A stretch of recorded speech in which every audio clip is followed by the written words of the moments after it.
दोस्तों, स्वागत है आपका हमारे चैनल पे। आज की कहानी का शीर्षक है व्यापारी। तो आइए सुनते हैं कहानी। एक भिखारी था।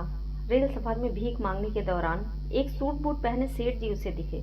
उसने सोचा कि वह व्यक्ति बहुत अमीर लगता है, इससे भीख मांगने पर यह मुझे जरूर अच्छे पैसे देगा। वह उस सेठ से भीख मांगने लगा। भिखारी को देख कर उस सेठ ने कहा, तुम हमेशा मांगते ही हो, क्या कभी किसी को कुछ देते भी हो? भिखारी बोला, साहब मैं तो भिखारी हूँ, हमेशा लोगों से मांगता रहता हूँ, मेरी इतनी औकात कहाँ कि किसी को कुछ दे सकूं। सेठ ने कहा, जब किसी को कुछ दे नहीं सकते तो तुम्हें मांगने का भी कोई हक नहीं है। मैं एक व्यापारी हूँ और लेन देन में ही विश्वास करता हूँ। अगर तुम्हारे पास मुझे कुछ देने को हो तभी मैं बदले में तुम्हें कुछ दे सकता हूँ। तभी वह स्टेशन आ गया जहाँ पर उस सेठ को उतरना था। वह ट्रेन से उतरा और चला गया। इधर भिखारी सेठ की कही गई बात के बारे में सोचने लगा। सेठ के द्वारा कही गई बात उस भिखारी के दिल में उतर गई। वो सोचने लगा कि शायद मुझे भीख में अत्यधिक पैसा इसीलिए नहीं मिलता क्योंकि मैं उसके बदले में किसी को कुछ दे नहीं पाता हूँ। लेकिन मैं तो भिखारी हूँ, किसी को कुछ देने लायक नहीं हूँ। लेकिन कब तक मैं लोगों को बिना कुछ दिए केवल मांगता ही रहूंगा। बहुत सोचने के बाद भिखारी ने निर्णय किया कि जो भी व्यक्ति उसे भीख देगा उसके बदले में वह भी उस व्यक्ति को कुछ न कुछ जरूर देगा। लेकिन अब उसके दिमाग में यह प्रश्न चल रहा था कि वह खुद भिखारी है तो भीख के बदले में वो दूसरों को क्या दे सकता है। इस बात को सोचते हुए दिन भर गुजरा, लेकिन उसे अपने प्रश्न का कोई उत्तर नहीं मिला। दूसरे दिन जब वो स्टेशन के पास बैठा हुआ था तभी उसकी नजर कुछ फूलों पर पड़ी जो स्टेशन के आसपास के पौधों पर खिल रहे थे। उसने सोचा, क्यों न मैं लोगों को भीख के बदले कुछ फूल दे दिया करूं।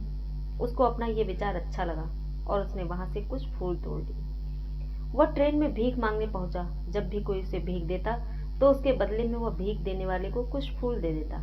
उन फूलों को लोग खुश होकर अपने पास रख लेते थे। अब भिखारी रोज फूल तोड़ता और भीख के बदले में उन फूलों को लोगों में बांट देता था। कुछ ही दिनों में उसने महसूस किया कि अब उसे अधिक लोग भीख देने लगे हैं। वह स्टेशन के पास के सभी फूलों को तोड़ लाता था। जब तक उसके पास फूल रहते थे तब तक उसे बहुत से लोग भीख देते थे। लेकिन जब फूल बांटते बांटते खत्म हो जाते थे तो उसे भीख भी नहीं मिलती थी। अब रोज ऐसा ही चलता रहता। एक दिन जब वह भीख मांग रहा था तो उसने देखा कि वही सेठ ट्रेन में बैठे हैं, जिसकी वजह से उसे भीख के बदले फूल देने की प्रेरणा मिली थी। वह तुरंत इस व्यक्ति के पास पहुंच गया और भीख मांगते हुए बोला, आज मेरे पास आपको देने के लिए कुछ फूल हैं, आप मुझे भीख दीजिए, बदले में मैं आपको कुछ फूल दूंगा। सेठ ने उसे भीख के रूप में कुछ पैसे दे दिए और भिखारी ने कुछ फूल उसे दे दिए। उस सेठ को ये बात बहुत पसंद आई। सेठ, वाह क्या बात है, आज तुम भी मेरी तरह एक व्यापारी बन गए हो। इतना कहकर फूल लेकर वह सेठ स्टेशन पर उतर गया। लेकिन उस सेठ द्वारा कही गई बात एक बार फिर से उस भिखारी के दिल में उतर गई। वह बार बार उस सेठ के द्वारा कही गई बात के बारे में सोचने लगा और बहुत खुश होने लगा। उसकी आंखें अब चमकने लगी। उसे लगने लगा कि अब उसके हाथ सफलता की वो चाबी लग गई है जिसके द्वारा वह अपने जीवन को बदल सकता है। वह तुरंत ट्रेन से नीचे उतरा और उत्साहित होकर बहुत तेज आवाज में ऊपर आसमान की ओर देखकर बोला, मैं भिखारी नहीं हूँ, मैं तो एक व्यापारी हूँ। मैं भी उस सेठ के जैसा बन सकता हूँ, मैं भी अमीर बन सकता हूँ। लोगों ने उसे देखा तो सोचा कि शायद ये भिखारी पागल हो गया है। अगले दिन वह भिखारी उस स्टेशन पर कभी नहीं दिखा। एक वर्ष बाद इसी स्टेशन पर दो व्यक्ति सूट बूट पहने हुए यात्रा कर रहे थे। दोनों ने एक दूसरे को देखा तो उनमें से एक ने दूसरे को हाथ जोड़कर प्रणाम किया और कहा, क्या आपने मुझे पहचाना?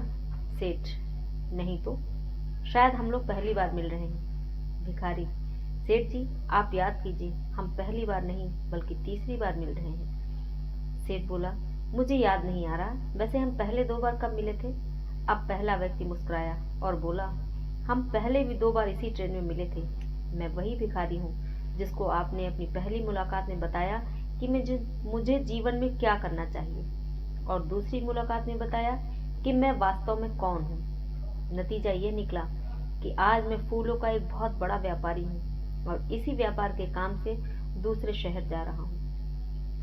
आपने मुझे पहली मुलाकात में प्रकृति का नियम बताया था जिसके अनुसार हमें तभी कुछ मिलता है जब हम कुछ देते हैं। लेन देन का यह नियम वास्तव में काम करता है।